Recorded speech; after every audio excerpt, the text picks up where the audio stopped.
안녕하세요. 옐로블라썸 노란꽃입니다. 오늘은 제가 어제 책을 다 읽었거든요. 우리가 인생이라 부르는 것들. 이 책에 대해서 조금 말씀을 드리려고 합니다. 이 책은 정재찬 교수의 신간이에요. 맨 처음에 읽었던 책은 시를 잊은 그대에게라는 책을 제가 2016년에 읽었어요. 벌써 4년 전이죠. 공대생도 올리는 시 이런 식의 글이 쓰여 있었어요. 전 공대를 졸업을 했거든요. 그럼 가슴이 와 닿았고 그래서 책을 읽었는데 너무너무 좋았어요. 책을 너무 좋게 읽었고 그래서 또 한 번 재독도 하고 그렇게 두 번의 책을 읽었거든요. 그리고 나서 2018년도에 그 시를 잊은 그대에게라는 드라마가 나왔었죠. 그래서 되게 반갑기도 하고 물론 드라마를 보진 않았지만 굉장히 반가웠었어요. 그러면서 2018년에 그대를 듣는다라는 또 다른 이제 정재찬 교수님의 시 관련된 책을 읽었는데 그 책도 너무너무 좋았어요. 그래서 막 책장이 넘어가는 게 너무 아까울 정도로 정말 아껴서 천천히 읽고 싶다라는 생각이 들던 그런 책이었어요. 그리고 이제 세 번째로 우리가 인생이라 부르는 것들이라는 이 책을 읽게 됐습니다. 이건 너무 개인적인 평가라서 그냥 개인적인 저의 의견이다라고만 생각하시고 들어주셨으면 좋겠어요. 저는 사실 이렇게 세 권의 책, 시를 잊은 그대에게 그대를 듣는다, 그 다음 우리가 인생이라 부르는 것들 세 권의 책 중에서는 이 책은 그래도 조금 아쉬움이 남았던 그런 책이었거든요. 앞에 두 책이 워낙 좋았어서 그랬던 것 같은데 그래서 저는 이제 10점 만점 별점에 6개의 별점을 주었습니다. 저의 개인적인 의견이니까 또 어떤 분들은 읽고 되게 좋으실 수도 있잖아요. 그러니까 저의 개인적인 의견이라는 것만 참고해 주시면 좋을 것 같아요. 네, 오늘은 이 책을 읽고 제가 액션 노트를 작성을 했거든요. 작성했던 액션 노트를 바탕으로 해서 책을 잠시 소개를 해드릴게요. 이 책에서는 지금 마음, 공부, 아웃사이더, 가진 것, 동행, 교육, 열애, 아이, 생업, 몸, 잃은 것, 인사이더, 노동, 부모 이런 식으로 14번에 걸쳐서 시에 관련된 강의를 해주고 계세요. 하나하나 되게 묵직한 주제들이기 때문에 좀 생각도 많이 하게 되고 마음을 울리기도 하고 그랬었던 책이었어요. 제가 오늘 이야기해드리고 싶은 것은 세 가지가 있는데요. 첫 번째는 바로 생업이라고 하는 부분에 나왔던 내용이에요. 한번 이 시를 들으시고 제목을 한번 맞춰보세요. 삼겹살에 소주 한 잔 없다면, 이것마저 없다면. 네, 제목이 뭘 것 같으세요? 네, 이 시의 제목은 바로 퇴근길이에요. 안도현 시인이 쓴 두 줄짜리 시인데요. 네, 퇴근길에 삼겹살에 소주 한 잔도 없다면, 이것마저 없다면.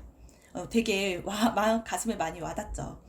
사실 요즘 이제 시기가 시기인 만큼 이것마저도 없는 저녁의 삶이 계속되고 있죠. 코로나 사태로 인해서 퇴근하고 이제 삼겹살에 소주 한 잔 하던 그런 것도 거의 사라졌고 친구들의 만남도 모임도 모두 다 휴식 상태에 들어갔잖아요.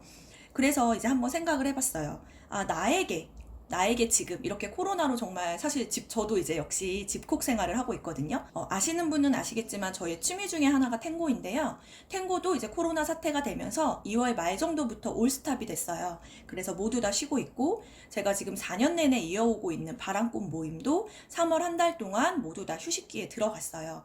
그래서 정부의 그 사회적 거리두기에 동참을 하면서 모든 게 다 올스탑이 됐거든요. 그래서 저도 출근하고 집에 오면 계속 이제 집에만 있는 거죠. 그래서 친구들과의 만남, 제가 좋아하던 취미 생활, 그리고 좋아하던 모임, 이런 것들이 다 사라졌어요. 그런 상황에서, 나에게 이것마저 없다면, 이런 것은 또 무엇일까를 생각해 봤어요. 또 없으면 없는 대로 내 인생에서 그런 것은 무엇일까? 이런 생각을 해봤는데, 여러분은 어떤 것들이 있으신가요? 저는 생각을 해보니까 다행히도 저에게는 이렇게 책을 읽을 수 있는 시간, 이것이 있더라고요. 네, 코로나19로 굉장히 뒤숭숭하지만 그래도 집에서 나 혼자서 할 수 있는 굉장히 좋은 취미죠. 이렇게 책을 읽을 수 있기 때문에 저는 그래도 지금의 상황을 잘 이겨낼 수 있지 않나 싶어요. 그리고 한 가지 더 하면 항상 제 곁에 있는 성냥이. 네, 책을 읽을 때도 항상 제 옆에 있고 그 다음에 요새 코로나19 상태로 제가 거의 진짜 집에만 있으니까 사실 성냥이는 굉장히 좋아해요. 맨날 밖에 나돌아다니던 집사가 매일 집에 있으니까 성냥이가 굉장히 좋아하거든요. 그래서 맨날 성냥이랑 같이 뒹굴뒹굴 하면서 책을 읽고 이런 시간들, 그런 시간들로 참 버틴다기 하기는 뭐하게 그냥 저의 주어진 이 시간들을 또 가장 소중하게 사용을 하고 있어요. 그래서 여러분들도 이것이 그래도 나한테 있어서 지금의 이 힘든 시기를 그래도 이겨나갈 수 있다. 그래도 나를 웃음 짓게 한다. 이런 것들이 무엇인지 한 번쯤 생각해 보셨으면 좋겠습니다. 네, 두 번째로 말씀드리고 싶은 부분은 역시 생업에 관한 부분이었어요. 생업에서 요즘 이제 생업, 특히나 간호사, 의사이신 분들 굉장히 힘든 일들을 하고 계시잖아요. 근데 여기에 이런 내용이 있어요. 한번 읽어드릴게요. 29쪽에 나온 내용인데요. 알베르 카미의 소설 페스트에서 감동적으로 그려진 바 있습니다. 사람들이 죽어나가는 걸 정부는 그저 속수무책으로 바라만 보고 있는 그때 의사들은 목숨을 걸고 페스트와 맞서 싸웁니다. 지금 코로나 사태와 굉장히 유사하죠. 의사 리웨는 랑베르 기자에게 이렇게 말합니다. 이 모든 일은 영웅주의와는 관계가 없습니다. 그것은 단지 성실성의 문제입니다. 아마 비웃음을 자아낼 만한 생각일지도 모르나 페스트와 싸우는 유일한 방법은 성실성입니다. 류에에게 랑베르 기자는 다시 묻습니다. 그 성실성이란 게 대체 뭐냐고. 의사 류에는 다시 답합니다. 내 경우로 말하면 그것은 자기가 맡은 직분을 완수하는 것이라고 알고 있습니다. 네, 사실 우리가 지금 코로나 사태로 인해서 지금 보이지 않는 곳에서 많이 애쓰고 있으신 분들 모두 영웅이 맞죠. 하지만 그분들은 오히려 이렇게 이야기를 한다는 거예요. 영웅주의가 아니에요. 나는 영웅이 아니에요. 나는 내 업으로서 내가 해야 될 일을 성실하게 하고 있는 겁니다. 나는 의사로서, 나는 간호사로서 내가 해야 하는 일을 하는 거예요 라고 말하고 있다는 거죠. 사실 이게 굉장히 힘들잖아요. 특히나 극한의 상황에서는 이렇게 자신의 업의 본질에 따라서 성실하게 수행한다. 이게 사실은 바로 영웅이죠. 정말 대단한 그런 사람들이라고 생각을 하는데요. 이 부분을 읽으면서 저도 업의 본질에 대해서 생각을 하게 됐어요. 제가 목표 관련 강의를 할 때도 많이 이야기를 하는데 목표 이런 것들은 명사가 아니라 형용사라고 하거든요. 그래서 의사, 간호사 또는 교사 이런 명사가 꿈이라기보다는 어떤 의사, 어떤 교사 이런 게 꿈이라는 거죠. 저는 학생들이 스스로 성장할 수 있는 자기 리더십을 갖춘 학생들이 되는 그렇게 만들 수 있는 그런 걸 도와주는 교사 이런 꿈을 가지고 있거든요. 그래서 형용사 플러스 명사 이것이 진짜 꿈이라고 생각을 하는데 이 책에서는 아예 명사 자체를 형용사화해서 이야기를 해요. 책에서 이야기하는 거는 시인답다 라는 그 말 자체를 하나의 형용사로 생각을 하라는 거죠. 그래서 시인답다 라는 업의 본질에 맞춰서 살려면 어떻게 해야 되는지를 생각해 보라고 이야기합니다. 그래서 저는 두 번째 액션으로 이런 액션을 써봤어요. 교사답다. 이게 형용사라면 어떤 의미로 풀이될 수 있을까? 가장 먼저 생각한 건 아이들을 사랑으로 대하고 이들의 성장 가능성과 변화 가능성을 믿는다 였어요. 처음에는 아이들을 사랑하고 라고 썼었다가 정말 100% 순수하게 내가 모든 아이들을 사랑할 수 있을까? 사실 그런 사람이 있을까? 라는 생각을 했어요. 그래서 그건 조금 거짓말을 하는 것 같았어요.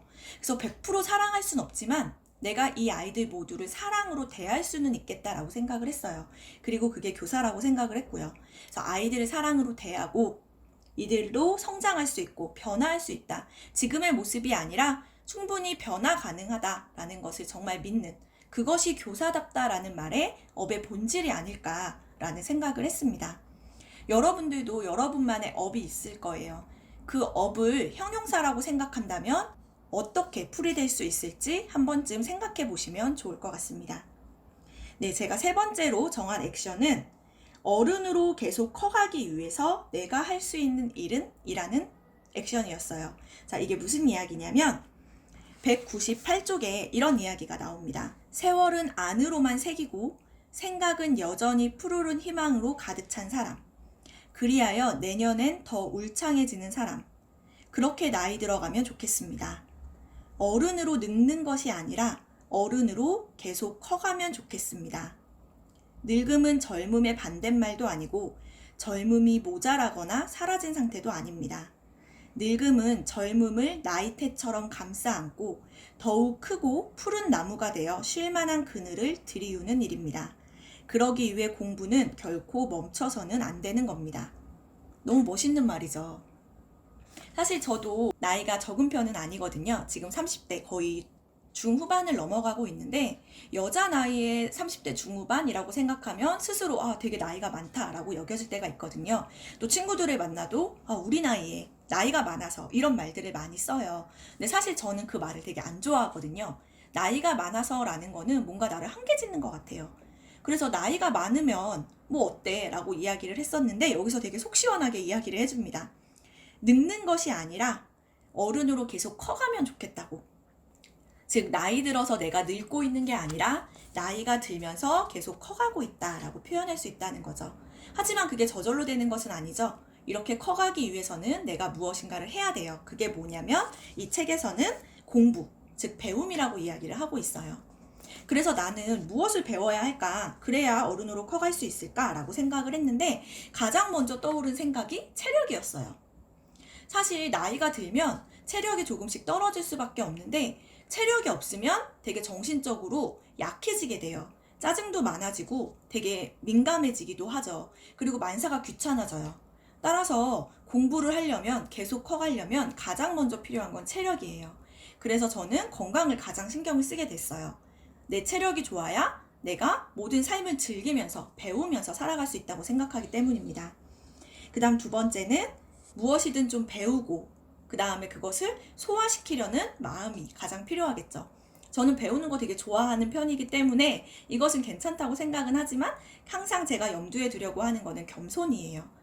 이 정도면 됐지 뭐. 나 정도면 이런 생각을 하는 순간 사실 배워도 되게 겉핥기식으로 배울 수밖에 없습니다. 그래서 계속 겸손한 자세로 배우려는 마음. 이게 중요할 것 같고요. 그 다음에 어른으로 계속 커가기 위해서 또 가장 중요한 것 중에 하나가 바로 경청인 것 같아요. 막 나이 들면 말이 많아진다 이런 얘기도 있잖아요. 그래서 나이가 들어갈수록 내 말을 하기보다는 다른 사람의 말을 조금 더 들어주고 경청해주고 이런 것들을 하면 참 좋겠다라는 생각을 했습니다. 그래서 되게 다양한 이야기들이 있지만 저는 생업 부분이 되게 많이 와닿았어요. 그리고 배움이라는 부분도 와닿아서 이렇게 세 가지 액션을 뽑아서 책을 정리를 해봤습니다. 네, 여러분들도 우리가 인생이라고 부르는 것들이 무엇인지 이런 것들을 조금 문학적으로, 시적으로 내 가슴을 울려보고 싶다라고 생각하신다면 한 번쯤 읽어보시기 추천드립니다. 네, 그러면 오늘 책 소개는 여기까지 하겠습니다. 감사합니다.